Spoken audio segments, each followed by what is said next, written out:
할렐루야. 예, 하나님의 큰 은혜가 여러분들 위해 오늘 함께 하기를 주의 이름으로 축원합니다. 또 한 주간 좋은 일들이 여러분들 위해 넘치기를 바랍니다. 우리가 살고 있는 시대를 많은 사람들이 불확실한 시대에 살고 있다 이렇게 이야기를 합니다. 왜 그러느냐? 내일을 예측하기가 참 어려운 시대에 살고 있다고 이렇게들 지적을 합니다. 자, 이런 불확실한 시대에 우리가 하나님의 백성들이 어떻게 살아야 되겠는가? 첫째는 내일을 좀 예측한다 그러면은 좋을 것 같습니다. 예측을 하면 그 다음에 어떻게 살아야지 되는지 방법이 나오기 때문에 이게 필요할 것 같습니다. 그래서 이러한 불확실성 시대에 사는 사람들의 지혜는 하나님께서 주시는 지혜 가운데 내일을 좀 예측하고, 이게 정확할 수도 있고 틀릴 수도 있습니다. 그러나 그런 노력을 하면서 우리가 그 다음에 뭔가 대안을 마련하면서 살아가는 게 필요한 시대에 있다 이렇게 봅니다. 자, 실례를 들어보면은 오늘 영하 12도라고 합니다. 근데 영하 12도라는 이 온도가 지금 지난주부터 예측을 했어요. 아마 이번 주 주말부터 추워져서 강추위가 올 테니까 지상대에서 한파주의보를 내리면서 준비를 하도록 하십시오 이렇게 했습니다. 근데 그러한 주의보를 듣고 흘려보내는 사람들도 있고, 주의보를 듣고 준비를 단단하게 하는 사람들이 있습니다. 그래서 아마 이 추위가 되어지면은 당장에 얼어서 터지는 곳도 있고, 이러한 생활의 불편함을 가져다주는 대비를 못하면 이런 일들이 벌어집니다. 또 여러분들이 오늘 교회 나오는데 춥다는 이야기를 듣고 단단하게 준비해가지고 나오시는 분들은 편안하고 추위의 고통을 덜 느끼면서 오늘 이 자리에 왔을 것입니다. 이게 앞으로의 일을 우리가 예측하고 준비하는 사람과 그렇지 않는 사람의 삶의 차이입니다. 준비되어지면은 그만큼 편안하고 여러분들이 고통을 덜 당하지만은 준비되어지지 않으면 당하지 않아도 될 고통들을 당하면서 살 수밖에 없다는 사실입니다. 자, 그러면 하나님이 오늘 강 목사를 통해서 왜 이러한 말씀을 우리에게 주시는가? 우리가 살고 있는 이 시대, 여러분들이 불행하려고 노력하는 사람은 한 사람도 없어요. 모두가 다 행복하고 잘 살고 주님 잘 섬기기를 원하는 그러한 마음으로 살죠. 그런데 문제는 여러분들의 그 생각처럼 세상이 녹록하지 않다는 사실입니다. 그럼 세상이 녹록하지 않기 때문에 내가 어쩔 수 없다 이렇게 살 것인가 하는 문제예요. 하나님의 백성들은 세상에 살면서 우리가 해야 할 일들이 많습니다. 안 믿는 사람들보다 한 가지 일을 더 해야지 됩니다. 복음을 전하고 그것도 땅끝까지 전하면서 주님을 모르는 사람들을 살리는 이런 일들을 해야 하는 것입니다. 그래서 세상이 그렇게 불확실하고 그렇게 돌아간다 할지라도 하나님 백성들은 그 세계 가운데서 하나님이 주시는 지혜와 능력을 가지고 여러분들이 목표를 향해서 하나님이 말씀하시는 그것을 감당하면서 살기를 하나님이 원하신다는 사실을 기억하셔야 하는 것입니다. 세상이 그렇게 돌아가고 믿을 수 없으니까 되는 대로 살다가 가야겠다 이런 생각이 아니라 그 세상을 예측하면서 하나님께서 주시는 능력과 지혜 가운데 세상을 이기는 이러한 심령들이 되셔야 하는 것입니다. 그래서 하나님이 오늘 여러분들에게 시대를 알라 하는 제목으로 이 말씀을 주심을 기억하시기를 바랍니다. 할렐루야.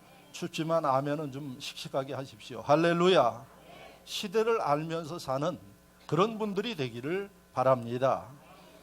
오늘 본문의 말씀을 통해서 하나님이 여러분들에게 이 말씀을 주실 텐데, 이 본문의 말씀은 예수님께서 2000년 전에 오셔서 처음에 하신 말씀이 뭔고 하니, 내가 하나님이 보내어서 이 땅에 왔다. 하나님의 아들이다. 그런데 이 예수님의 모습을 본 사람들은 어려서부터 그 모습을 보기를 목수인 요셉과 마리아의 자녀로 태어나서 성장하는 과정을 보니까 보통 사람과 똑같이 성장을 했습니다. 어떻게 보면 자신들과 함께 똑같이 성장을 했습니다. 그런 예수님이 성인이 되어서 30이 되어서 하시는 말씀이 내가 바로 하나님의 아들이다, 이렇게 말씀을 하시는 겁니다. 그리고 하나님의 아들이 육신을 입고 이 땅에 온 사람이 바로 난데 뭐 하려고 왔느냐? 너희를 구원하려고 왔다, 이렇게 말씀을 하시는 거예요. 자, 여러분들이 그 당시의 상황에 있었다고 생각하면 이 말씀을 믿기가 쉽겠습니까? 쉽질 않아요. 아무리 봐도 육신적인 모습만 보이는 거예요. 자, 이런 가운데 그 당시에 여러분 다른 사람들보다 좀 그 시대를 알고 준비를 잘해서 지도자의 역할을 했던 두 부류가 오늘 성경에 기록되어 있는데 바리새인과 사두개인으로 나옵니다. 그래서 이 바리새인과 사두개인들은 그 당시에 종교 지도자들로 상당히 여러 가지 부와 명예를 누리면서 살던 사람들입니다. 이 사람들이 예수님의 이야기를 들어보니까 도저히 믿어지지 않습니다. 그래서 말씀하시는 거나 행동하는 것을 보면 보통 사람들하고는 좀 다르지만 그분이 하나님의 아들이라고 생각하기로는 이게 쉽지를 않았던 것입니다. 그래서 오늘 본문에 예수님을 찾아와서 부탁하기를 뭐라고 부탁하는 거 아니? 예수님, 당신이 하나님의 아들이고 구세주라고 하면 우리에게 좀 표적을 보여주십시오, 이렇게 예수님에게 요청을 했습니다. 표적을 우리에게 좀 보여주시면 믿을 수 있겠습니다. 그랬더니 예수님이 그들에게 하시는 말씀이 사실은 그동안 많은 표적을 보여주셨어요. 예수님이 첫 번째 행한 이적이 요한복음에 나오는 가나의 혼인잔치에서 물을 포도주로 바뀌어서 사람들을 먹인, 그게 첫 번째의 이적입니다. 그 이후에 병든 자를 고쳐주셨고 죽은 사람을 살리시고 하는 이런 이적과 표적을 보여주셨는데도 이들이 예수님에게 요구하는 게 뭔고 하니 좀 확실한 표적을 우리에게 보여주십시오, 이렇게 요청을 합니다. 이들의 요청에 대해서 예수님이 오늘 본문에 보면은 뭐라고 말씀하시는고 하니 2절 말씀에 예수께서 대답하여 이르시되 너희가 저녁에 하늘이 붉으면 날이 좋겠다 하고 아침에 하늘이 붉고 흐리면 오늘은 날이 굳겠다 하나니 너희가 날씨는 분별할 줄 알면서 시대의 표적은 분별할 수 없도다. 시대의 표적을 분별할 수 없는 사람들이다 하시면서 주님이 하신 말씀이 악하고 음란한 세대가 표적을 구하나, 이렇게 말씀하세요. 그 표적을 구하는 바리새인들과 사두개인들에게 첫 번째 지적하는 말씀이 너희가 이 시대의 표적을 알지 못하는도다. 그러니까 지금 이 시대에 영적 흐름이 어떻게 흘러가는지 너희는 모르느냐 하는 말씀이에요.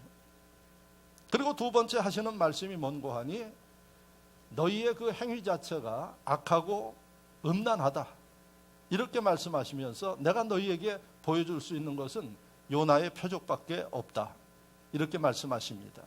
즉 시대의 흐름을 보지 못하는 너희들에게 무슨 얘기를 해도 너희는 믿지 않기 때문에 구약에 있었던 요나의 표적을 너희가 생각하고 그 다음에 받아들인다고 하면 내가 누구인지 너희가 알 것이다. 요나의 표적은 여러분들이 요나서에 기록되어 있는 하나님께서 요나에게 적국인 니느웨 성에 가서 복음을 전하여서 그들을 살리라고 요나에게 하나님이 명령하셨어요. 근데 이스라엘 사람 요나는 아무리 생각해도 적국을 용서할 수가 없어요. 항상 이스라엘을 괴롭히고 약탈하고 하는 그 나라를 내가 가서 그들을 살려야 할 이유가 없는 것입니다. 그리고 인간적인 감성으로 볼 때는 그들을 도저히 그렇게 잘해주고 싶은 마음이 없었어요. 그래서 하나님 말씀하심에도 불구하고 요나는 도망갔어요. 니느웨라는 적국의 수도로 가야지 되는데 다시스라 하는 다른 나라로, 도시로 배를 타고 도망가다가 하나님이 그 요나를 가만히 두지 않으셨죠. 그래서 물고기 뱃속에 들어가게 만들어서 3일 동안 있으면서 요나가 하나님 앞에 회개하니까 물고기가 요나를 토해내서 깨달은 요나가 적국 니느웨에 가서 복음을 증거하는 이 내용이 요나의 표적입니다. 예수님이 그것을 너희가 보면 내가 누구인지를 알고 앞으로 어떻게 될 것을 너희가 알리라. 정확하게 예수님이 십자가에 달려 돌아가신 다음에 사흘 만에 부활하셨어요. 나중에야 이 사람들이 알게 되었습니다. 자, 이런 내용입니다. 오늘 이 내용에서 바리새인들, 사두개인들은 누군가 아니 성경에 대해서는 박식한 사람들입니다. 그리고 그들은 어려서부터 하나님을 섬겨서 구약 성경에 대해서 아주 정확하게 이해하고 있는 사람입니다.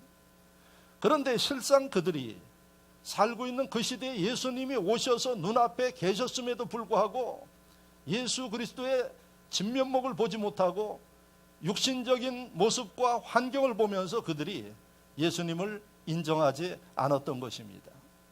그래서 예수님이 너희가 이 세대를 알지 못하는도다. 그들이 육신적으로는 어떻게 살아야지 되는가, 무엇을 해야 하는가 해서 치부하면서 사는 육신적으로는 성공했으나 그들이 놓친 게 뭔고 하니 이제 한평생 살다가 떠나야지 되는 영적 세계에 대해서는 벌거벗고 있는 심령과 같은 상태입니다. 그래서 예수님이 지적하시는 말씀이 너희가 바로 너희의 그러한 모습, 이 시대가 어떻게 흘러가는 것을 너희가 모르고 살고 있다 하고 지적하는 말씀이 본문입니다. 그러면 이 본문을 통해서 오늘 주님께서 우리에게 무엇을 말씀하고 있는가요? 우리는 이 시대에 하나님 백성들이 해야 할 사명이 많습니다. 그 중에 하나가 뭔고 하니 땅끝까지 이르러 주의 복음을 증거해야 할 이 사명이 우리에게 있고, 여러분들이 내일부터 세상 가운데서 생활하면 생활하는 가운데서 하나님 백성으로서의 빛을 발하고 그 다음에 소금의 직분을 감당하는 이러한 역할을 해야 할 심령들입니다. 그런데 이 사명을 감당해야 할 심령들이 내가 살고 있는 시대가 어떤 시대고 이 시대가 지금 어떻게 흘러갈 것이고 이런 것들을 모르는 채 하루하루 그냥 먹고 자고 피곤해서 하루를 지내고 하는 이런 의식을 가지고 살아서는 이게 감당하기가 어렵다는 얘기입니다. 그래서 하나님이 하나님의 백성들이 해야 할 일도 많고 그 다음에 여러분들을 잘 되기 위해서 하나님이 오늘 주시는 말씀이 제발 좀 시대를 알면서 살도록 하라 하는 게 하나님의 말씀입니다. 할렐루야. 하나님이니까 할 수 있는 말씀입니다. 사람은 누구도 그렇게 이 시대가 이렇다고 정확하게 이야기할 수 없습니다. 왜? 사람은 부족함이 많습니다. 그래서 온전치 못합니다. 누가 어떤 일을 해도 온전치를 못해요. 그런데 성경의 하나님은 전능하신 하나님이라고 말씀하십니다. 완전하신 하나님이라고 말씀하셔요. 하나님은 스스로 계신 분이라고 말씀하십니다. 그 말씀은 하나님은 실수가 없어요. 부족함이 없기 때문에 하나님이 말씀하시면 그게 진리가 되는 것입니다. 그 하나님이 오늘 성경 말씀을 통해서 좀 시대를 알면서 사는 지혜로운 성도가 되어라. 2000년 전에 바리새인들과 사두개인처럼 잘 먹고 잘 살고 호의호식 하는지는 몰라도 이제 내일 죽으면 어디로 갈지 모르는 불쌍한 이 인생들, 자신의 그 모습을 보지 못하면서 사는 그들의 모습을 통해서 우리에게 좀 주제를 알고 살고 있는 시대가 어떤 시대인지 이런 것을 좀 알면서 대비하면서 사는 지혜롭고 복 있는 분들이 되도록 이 말씀을 주심을 믿으시기를 축원합니다. 자, 그러면 우리가 살고 있는 이 시대에 어떤 상황인가요? 많은 분들이 이야기를 합니다. 참으로 어려운 시대에 우리가 살고 있다, 이렇게 이야기를 합니다. 어떻게 여러분 잘 되고 있습니까? 어려운 시대입니까? 한참 생각하시네요. 이 시대에 모든 분들이 지적하는 게 어렵다고 이야기를 합니다. 첫째로 경제적으로 어렵다고 이야기를 합니다. 왜 경제적으로 어려운가? 경제적으로 잘 되던 그 경제가 지금 무척 어렵다고 이야기를 합니다. 그래서 그 중에 하나 제일 문제가 젊은 사람들이 일할 자리가 없다고 이야기를 합니다. 청년 일자리 만들기 위해서 엄청난 돈을 붓는데 별 효과가 별로 없어요. 그래서 청년들이 아마 20대에서 40대 층이 제일 지금 불평불만을 하고 있다고 합니다. 우리들에게 뭔가 해줄 줄 알았는데 그게 안 되니까 마음에 불평과 불만이 쌓여서 아마 사회적으로 표출되고 있는 이런 상황이에요. 경제가 어려워요. 그리고 보니까 청년만 어려운가?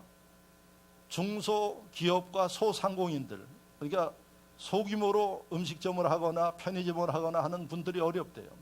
왜 어려운가 하고 보니까 이 일하는 사람들에게 좀 임금을 많이 줘가지고 그 임금 가지고 쓰면서 경제가 돌아가도록 하는 이런 정책을 펴서 임금을 작년 올해 대폭 올려놨더니 문제가 뭔고 하니 일하는 분들은 좋아요.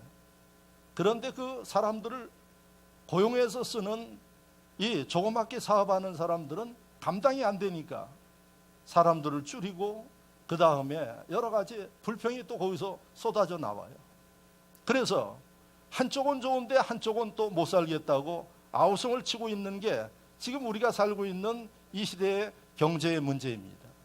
지금 여러분들 1층에 우리 어린이집이 있어요. 우리 어린이집은 우리 교회에서 가장 비싼 공간을 어린이집에 지금 사용하도록 그렇게 하고 있어요. 그래서 이 어린이집에 지금 정원이 72명 정원에 50명이 좀 넘어요. 그런데 우리 어린이집 자체의 경제적인 경영을 봐도 어려워요. 그런데 만약에 어린이집을 경영하면서 자기의 생업의 소득을 얻어가려고 하는 분들이 돈을 투자해가지고 어린이집을 했으면 제가 볼 때는 대단히 어렵습니다.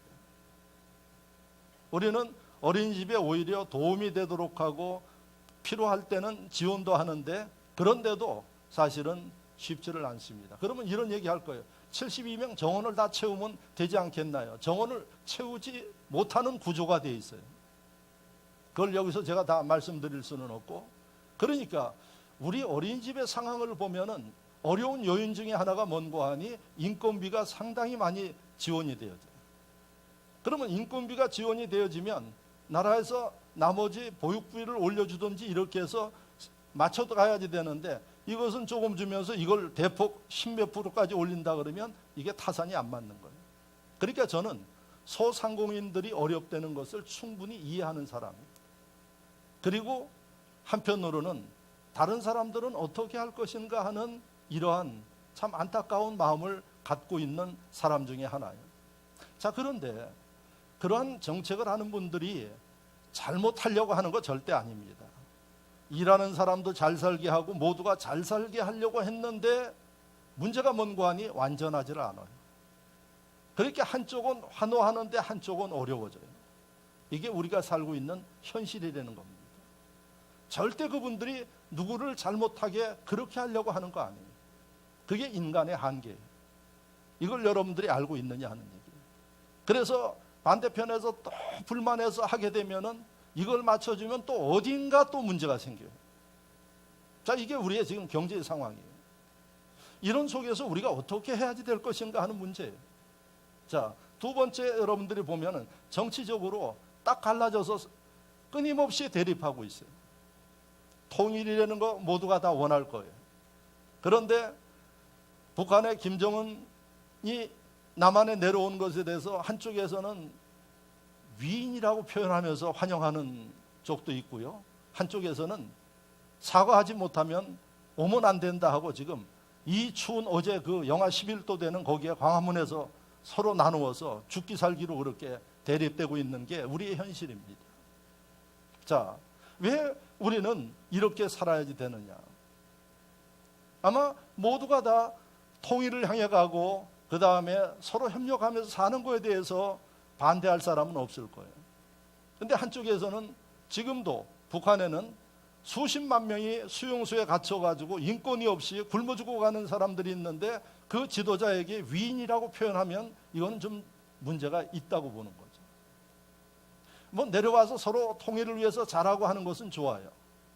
그런데 그런 정도로 나간다 그러면 이건 문제가 있어서 우리 사회가 용납하지 못하는 사람과 함께 끊임없이 부딪히게 돼 있는 거예요.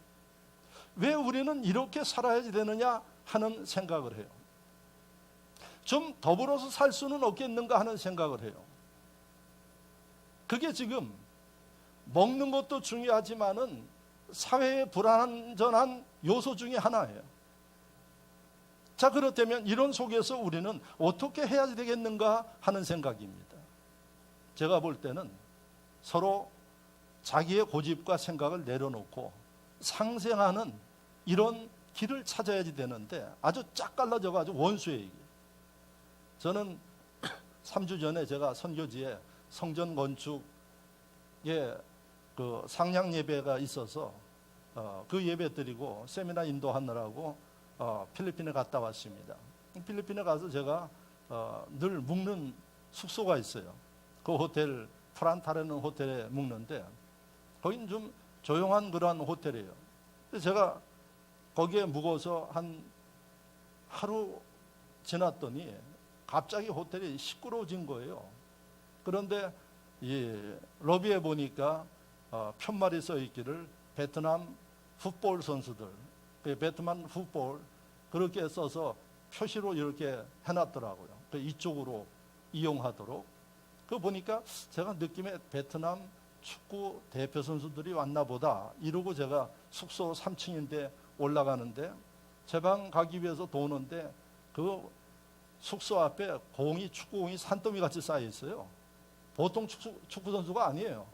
거기다가 또 뭐 카메라까지 갖다 놓고 방문이 열려서 보니까 방문에는 목욕탕에 가면은 때 밀고 이 안마해주는 그런 구멍이 뚫린 그런 것들이 방에 2개 놓여 있고 그래요. 그래서 이게 별일이다 제가 그러고 갔어요.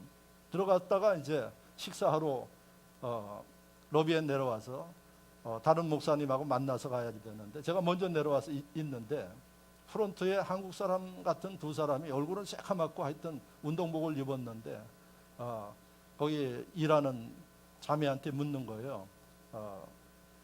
달러를 바꿔야 되는데 호텔에서 바꿔주느냐. 우리 호텔에서는 안 바꿔준다고. 그러니까 여권 가지고 어디로 가라고 이야기를 하는 것 같아요. 그러면 여권 갖지 않고 바꿔주는 데는 없느냐. 이러니까 그 자매가 이야기를 하는데 거기에 처음 왔는데 뭐 어디라고 이야기한들 알아듣겠습니까? 그래서 제가 옆에 있다가 이야기를 했습니다. 한국 사람입니까? 그랬더니 그렇대요. 그래서 그러면 베트남 축구 선수 코치입니까? 박항서 감독은 아니었습니까? 코치입니까? 그랬더니 코치래요. 박항서 감독하고 같이 왔는데 위에 있고 본인들이 지금 달러를 바꿔야 되는데 잘 몰라가지고 묻고 있대요.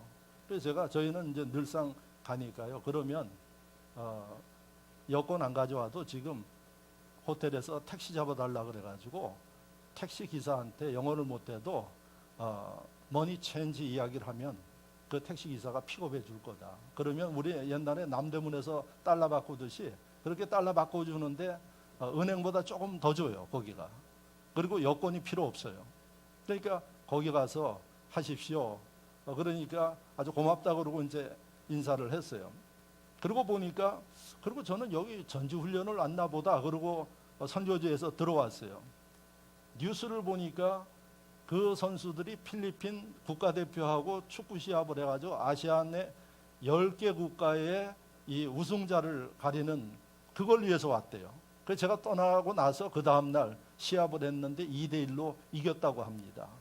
그런데 제가 그날 보니까 베트남 감독진에 베트남 코치는 한 사람 있는 것 같아요. 그다 한국 사람이에요. 그런데 제가 뭘 느꼈는 거 아니? 그때 지금 우리가 살고 있는 시대가 이런 시대다.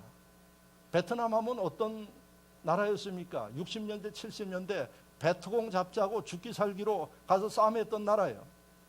그리고 베트남은 따이안이라 그러면 두렵기도 하지만 증오의 국가였어요.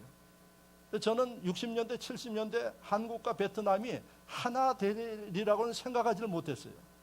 시간이 지나니까 어떻게 됐는 거 아니? 적국이 하나 되어서 베트남에서 가장 우호적인 국가가 미국이 아니라 대한민국. 그래서 여러분 대한민국 사업가들이 얼마나 많이 진출돼 있고 또 그 박항서라는 감독에 의해서 한국에 대한 우호도가 엄청나게 달라졌다고 합니다.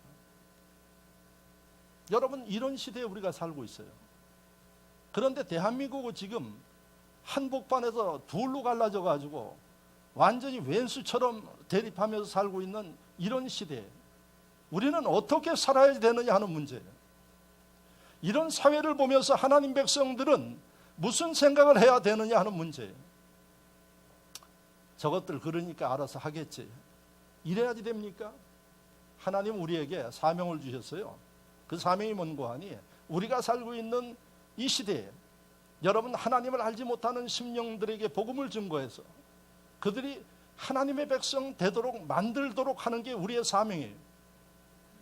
그렇게 사상이 달라서 대립하고 있는 이 모습을 보고 그것 때문에 나라가 소란스럽고 하는데 우리가 해야 할 일은 무엇인가 하는 문제예요. 이 시대를 알지 못하면 생각할 수 없고 방안을 가질 수 없다는 얘기입니다. 이거는 정치하는 사람들이 못 풉니다. 누가 대통령이 돼도 절대 이 문제를 풀지를 못해요. 누가 풀 수 있을까요? 전능하신 하나님만이 풀 수 있는 문제. 이런 시대에 우리가 살고 있어요. 한 가지만 제가 더 이야기를 할게요. 교육은 어떻습니까? 저희도 어려서부터, 저도 초등학교 때, 중학교 들어갈 때 입학고사를 봤어요. 초등학교 때 과외 공부를 했어요. 제가 새벽에 가서 공부하고 학교 갔다 와서 밤에 가서 공부하고 초등학교 때 그러고 다녔어요. 요즘에 아이들 뭐 그냥 보따리 메고 일찍 다닌다 그러는데 저희는 참 불행한 시대에 살았어요. 그래서 중학교 갔어요. 고등학교 시험 봐서 갔어요. 대학교 갈 때 2번 봤어요. 한 번은 그때 뭐라고 이야기를 했는지, 예비고사예요. 예비고사 봐서 100명 중에 한 40% 정도만 되고 60%는 떨어져요. 전문대학을 가든 못 가든 해야지 돼요. 그렇게 보고 대학에 가서 본고사를 봤어요. 지긋지긋하게 시험을 봤어요. 그리고 나서 신학을 하면서 목사 되면 시험 안 볼 줄 알았더니 목사 되는데도 또 시험을 봐요. 예? 하여튼 그리고 학위를 받을 때도 시험을 봐요. 예? 그러니까 학위를 받을 때도 그냥 시험이 아니라 어떻게 다들 그 저명한 교수들 모여 앉아 있는데 오랄이라 그래서 서로 주고받고 하면서 시험까지 봐요. 마지막까지 시험 봤어요. 그런데 우리가 살고 있는 이 시대의 교육 제도를 보면 이게 시도 때도 없이 몇 년마다 바뀌어요. 그러니까 학부모들이 분노하고 있어요. 잘못하려고 그런 겁니까? 잘하려고 그런 겁니까? 잘하려고 하는 거예요. 그런데 사람의 한계입니다. 사람의 한계예요. 그런데 당장 아까 제가 우리 어린이집 이야기를 했지만 2019년도 교육계획을 지금 다 짜가지고 문서로 만들고 그렇게 하는데 작년도에 초등학교 3학년 때까지는 영어 공부를 시키면 안 된다 그랬어요. 유치원이든 어린이집이든. 그래가지고 그거에 맞춰가지고 또 다 준비를 하고 우리 교회 최영 집사님은 그 계통에 사업을 하는데 사업이 타격을 받아요. 못하니까. 그런데 3일 전에 장관이 발표하길 뭐라 그러는 거 아니? 이제 해도 좋다고 이야기해요. 이게 도대체 이게 뭐 하는 건지 모르겠어요. 아마 지금 준비한 거 싹 또 바꿔야지 돼요. 그래서 제가 우리 교회 최영 집사님한테 이제 사업적으로 어떻게 도움이 됩니까? 그랬더니 하도 뒤바뀌어가지고 아예 그건 생각지도 않고 그냥 다른 것들만 하려고 생각한다고 이야기를 합니다. 여러분, 뭡니까? 교육의 제도도 보면은 이렇게 불확실한 시대에 왔다 갔다 해요. 잘못하려고 그러는 게 아니라 좀 잘해보려고 하는데 이런 혼란을 가져와서 여기에서도 불평하는 사람들이 너무 많아요. 제가 볼 때는 국제화 시대에 살고 있어요. 어려서부터 당연히 할 수 있으면 외국어를 해야죠. 그래서 제가 우리 교회에 토요일 날 오후 2시에 아이들 필리핀 그 식구들을 통해 가지고 영어를 하도록 합니다. 왜? 제가 보니까 그거 안 하면 안 돼요. 저희는 청년 때 선교사를 만났어요. 그래서 영어를 해야 한다는 것을 깨달았어요. 그때 안 만났으면 못한 거예요. 제가 도봉교회 김영준 목사님 며칠 전에 만났더니 친구를 만났는데 친구한테 고맙다는 이야기를 들었대요. 무엇 때문에 고맙다는 이야기를 들었느냐 그랬더니 그 친구가 대접을 잘해줬대요. 그래서 하는 얘기가 김용준 목사님이 교회를 다니면서 선교사를 만나서 영어를 막 배울 때 그 친구한테 도전을 줬다는 거예요. 너도 해야지 된다고. 그래서 그 당시에 그 아무것도 모르는 청년 때의 친구의 도움을 받아가지고 시작을 했는데 지금 김용준 목사님도 우리 순복음교단에서 영어를 잘하는 분이에요. 그런데 그 친구도 어떤 계통에서 일을 한다 그러는데 영어를 아주 뛰어나게 잘한대요. 그래가지고 아주 국제적인 인물이 되어서 그 친구가 며칠 전에 만나서 대접을 해주더라는 거예요. 이게 여러분 저희 세대 젊었을 때면 몇 년 전입니까? 그런데 이 시대에 국제화되고 세계화되는데 못하게 해요? 이건 말도 안 되는 이야기입니다. 저희 교회에서는 토요일날 오후에 시켜요. 그리고 하도록 하고. 근데 문제는 관심 없는 부모들도 많이 있어요. 자, 저는 지금 여러분들에게 우리가 살고 있는, 육이 살고 있는 이 시대의 상황이 어떤 상황인가, 경제적으로, 정치적으로 모든 면들을 보면 어려운 시대에 살고 있다 하는 거예요. 자, 그러면 이런 어려운 시대에 여러분 잘못하려고 하는 사람은 아무도 없어요. 잘하려고 노력하지만은 안 되는 거예요. 그러면 이런 상황을 여러분들이 안다 그러면 어떻게 해야 되겠는가 하는 이야기입니다. 이 문제를 푸실 수 있는 분은 하나님이에요. 그러면 저나 여러분들이 대통령 돼야지 되겠습니까? 하라 그래도 하지 않겠지만은 해서도 안 돼. 그럼 우리가 해야 할 일은 딱 하나예요. 하나님이 그분들에게 지혜를 주셔서 자신의 생각과 경험과 고집 가지고 하지 말고 좀 넓게 생각하고 넓게 열어서 하나님이 주시는 지혜와 방법을 따라서 움직여 나가면 문제 해결할 수 있어요. 그렇다면 우리가 해야 할 일이 뭘까요? 그런 문제들을 놓고 기도해야 할 문제예요. 지적하는 것도 좋고 불평하는 것도 좋지만은 하나님의 백성들이 해야 할 일들은 이 시대에 책임이 있다는 얘기예요. 그들을 위해서 기도하면서 바른 방향으로 가도록 하고 하나님이 도우시도록 대한민국은 지금까지 인도하셨잖아요. 하나님이. 할렐루야. 믿으시면 아멘. 지금까지 하나님이 인도하셨어요. 앞으로 더욱더 하나님이 인도하셔서 불확실한 시대에 살지만은 하나님이 주권을 가지고 계신 이 대한민국, 여러분 은혜롭고 잘되는 나라로, 그래야 저와 여러분들도 편안하게 살기 때문에 그러합니다. 할렐루야. 우리가 해야 할 일은 우리가 정치하지 않아도 그분들 위해 하나님 역사할 수 있도록 기도하는 이 일은 우리가 해야 할 일이고 사명이라는 사실입니다.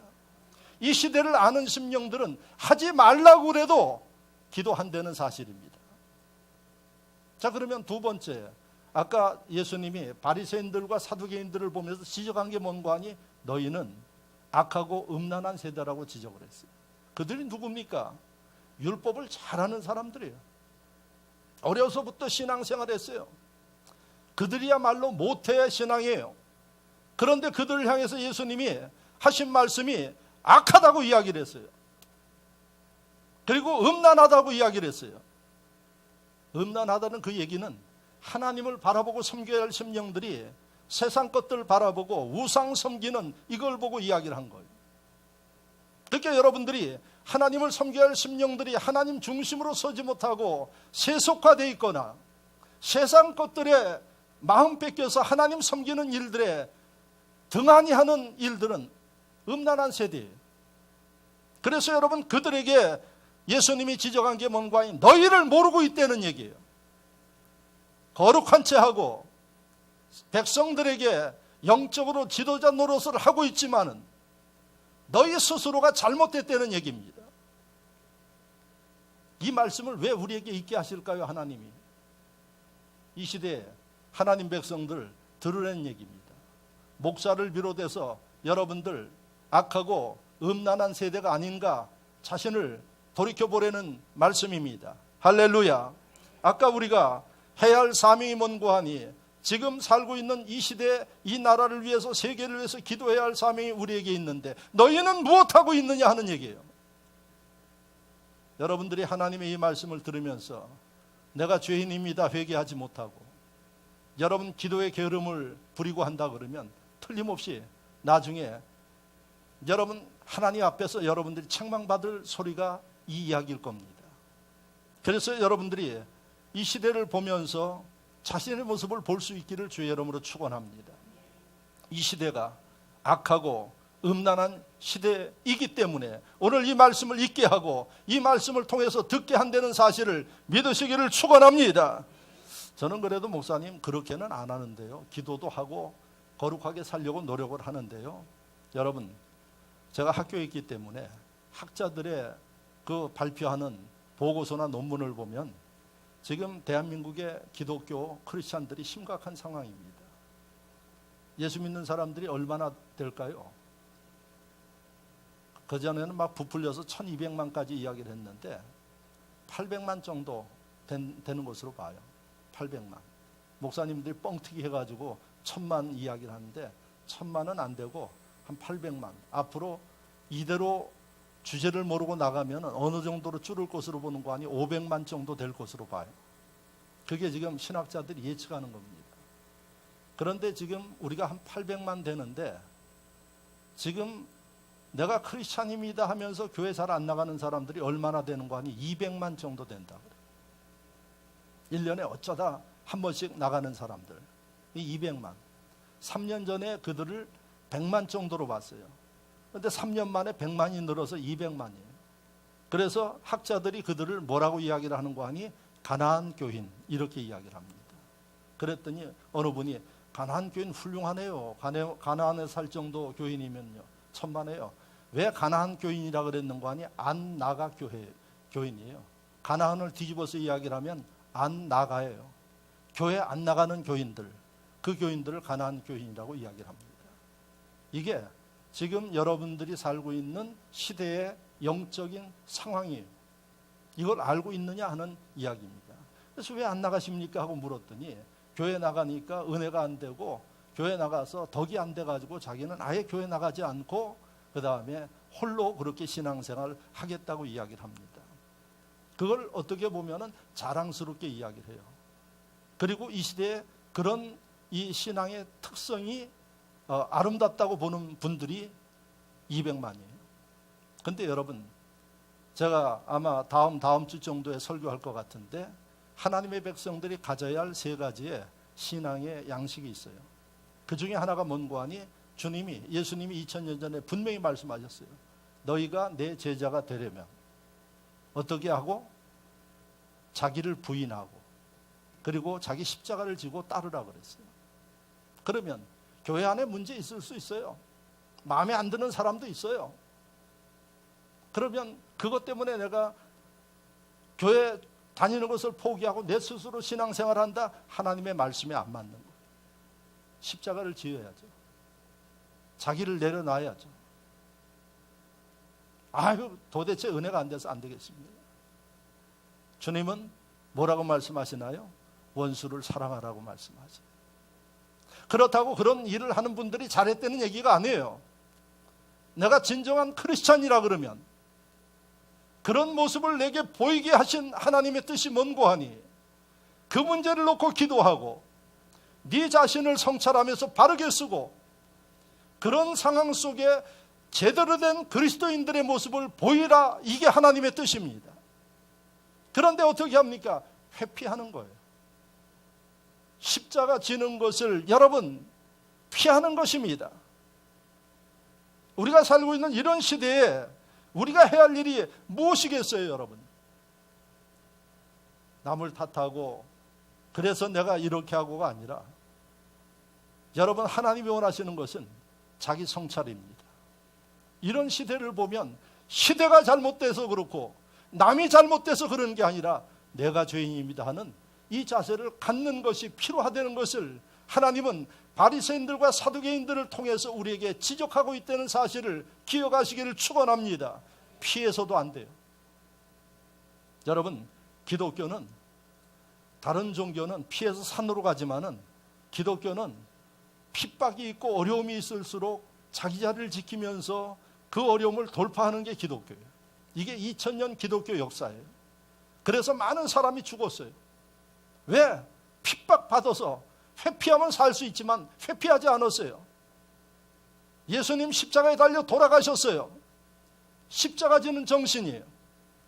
이 시대를 보면서 우리에게 이게 필요하다는 사실입니다. 할렐루야. 이게 있어야 여러분 이 사회를 바꿀 수 있고, 그 다음에 이런 사회 속에서 힘들어하는 심령들에게 소망을 주고 복음을 전하고, 복음이 희망이지 않습니까? 복음 안에 여러분 영혼이 잘 될 뿐만 아니라 범사가 잘 되도록 기록되어 있지 않습니까? 이 사명을 감당해야 할 사람들이 저와 여러분들이에요. 그래서 두 번째 우리가 정확하게 봐야 할 상황이, 이 시대의 영적 상황이 어떠한가를 보셔야 돼요. 그러면 우리가 피해서는 안 되고, 이런 영적 상황을 하나님께서 원하시는 방법을 따라서 돌파해서 믿음 떨어진 심령들 믿음을 추스리게 만들고, 할렐루야. 여러분, 하나님의 교회에서 상처받은 심령들을 볼 때 그들의 상처가 암으로써 하나님 교회에 나오도록 만들어야 될 것이고, 할렐루야. 이게 바로 이 시대를 보는 저와 여러분들이 해야 할 사명인 것을 기억하시길 바랍니다. 이런 일을 감당하려면 힘든 건 사실이에요. 여러분, 어떤 면에 보면 참 피곤한 것도 사실이에요. 그러나 이게 하나님이 우리에게 맡긴 사명이기 때문에 우리는 이 사명을 감당해야 할 심령들임을 믿으시기를 축원합니다. 이들 위해 하나님이 능력 주시고, 이들 위해 하나님이 지혜 주시고, 이들 하나님이 쓰신 데는 사실입니다. 맥 빠지는 소리 하나 더 하고 그 다음으로 넘어가겠습니다. 마태복음 24장 9절에서 14절 말씀을 보면 예수님이 미래에 대해서 예언을 하셨어요. 세상 끝날에 대해서 예언하시기를 뭐라 그러는 거 아니에요? 세상을 향해 갈수록 사람들은 더 타락하고, 그 다음에 핍박은 심해지고, 이렇게 예언하셨어요. 다니엘서 9장을 보고 요한계시록을 보면 똑같은 맥락이에요. 즉 저와 여러분들이 앞으로 살아가는 그 시대를 보면 영적으로 점점 어두워지고 타락한대요. 그게 예수님이 말씀하신 거예요. 그러면 이런 점점 어두워지는 이런 속에서 우리가 회피하면 한 사람도 교회 안에 남을 사람이 없어요. 그런데 예수님이 회피하라고 말씀하시지 않았어요. 너희는 깨어있으라고 말씀하셨어요. 나가 복음을 전하라고 이야기를 하셨어요. 이게 우리가 이 시대의 영적 상황을 보면서 해야 할 일이에요. 할렐루야. 여러분, 담대해야 된다는 얘기입니다. 더욱더 이런 일들을 보면서 누구를 탓하고 원망하는 게 아니라 우리가 부족해서, 내가 부족해서 그렇습니다. 하나님 불쌍히 여겨주소서. 내가 하나님 앞에 바르게 쓰지 못해서 그렇습니다 하는 이런 결단과 지혜가 필요한 것을 주님이 오늘 가르치고 있음을 깨닫기를 바랍니다. 그렇다면 결론적으로 어떻게 해야 되겠습니까? 제가 지금 두 대지를 이야기를 하면서 여러분들에게 내가 죄인입니다 하는 그 고백이 필요하고요, 이제 어느 때보다도 필요한 게 여러분들이 하나님 앞에 절규하는 기도가 필요하다는 사실을 잊지 마시기를 바랍니다. 나만 위해서 기도하는 게 아니라 여러분, 아무리 나만 위해서 기도해도 이 사회가 잘못되어지면 우리 자체가 불행해지는 거예요. 그래서 여러분들이 세계와 국가와 여러분들을 위해서 이제는 잠자다가도 깨어서 부르짖어 기도하는 이러한 심령들 신앙의 모습을 가져야 된다는 사실을 기억하시길 축원합니다. 그런데 아까 마태복음 24장을 보면 점점 어두워진다고 이야기를 했어요. 즉 기도하지 못하는 환경이 더 될 것입니다. 그러나 여러분 기억하십시오. 이사야 말씀을 보면 부르터기 사상이 있어요. 다 망했어요. 이스라엘이. 하나님이 그렇게 말씀하심에도 불구하고 듣지 않아서 다 망했어요. 아마 이 시대에 여러분들이 제 설교를 들으면서도 마음은 꿀떡인데 실천하지 못하는 사람이 많을 거예요. 그렇게 봅니다, 제가. 그러나 왜 외치나요? 하나님이 쓰시는 구루터기가 있어. 그래서 이사야 시대에 다 이스라엘 백성들이 하나님 앞에 심판받았지만은 하나님이 쓰실 구루터기가 땅속에 묻혀 있었어요. 이 시대에 하나님께서 강 목사를 통해서 말씀하시는 이유는 구루터기가 있다는 얘기입니다. 여러분들이 그 구루터기가 되기를 주의 이름으로 축원합니다. 나중에 이들이 이제 싹을 틔우고 가지를 늘리게 되고 열매 맺는 이런 하나님의 역사를 보게 될 것이라는 사실입니다. 그러므로 힘들고 어려운 시대에 살지만 우리가 해야 할 일은 이게 하나님 앞에 구루토기로서의 사명을 다하지 못한 것을 회개하고, 여러분 하나님 마음이 감동되어지는 이 기도가 필요한 시대라는 사실을 기억하시고, 그 다음에 두 번째 하셔야 할 일이 있어요. 많은 사람들을 보면 남을 보고 정죄합니다. 지금도 나라를 위해서 수고하는 심령들을 위해서 TV고 어디서 정죄합니다. 우리는 여러분 정죄가 능사가 아니라 희망을 줘야 됩니다. 할렐루야. 모든 사람들에게 저나 여러분들은 어려운 시대가 사실이지만은 성경을 보면 하나님이 어려울 때 역사하셨어요. 모세의 모습을 보면 홍해 바다에 서서 절대 절망인 상황 가운데 하나님이 바다를 여셨어요. 그분이 하나님이세요. 그분이 우리와 함께 하십니다. 남들은 어렵고 힘들고 원망하는 시대에 살고 있지만은 하나님의 백성들은 희망이 하나님을 바라보면서 하나님 앞에 쉬지 말고 기도할 때 하나님이 때가 되면 여러분 닫힌 문을 열어주시고 여러분들의 모든 것들을 주관하시고 인도하신다는 사실을 기억하시기를 바랍니다. 앞으로 여러분 게으르지 마시고 이 시대가 어떻게 흘러가는 것을 하나님이 주시는 지혜 가운데 보면서 희망을 외쳐서 여러분들뿐만 아니라 여러분들 주변 사람들이 행복한 이러한 복 있는 분들이 되시기를 주의 이름으로 축원합니다. 말씀을 생각하며 다 같이 한 목소리로 기도합니다.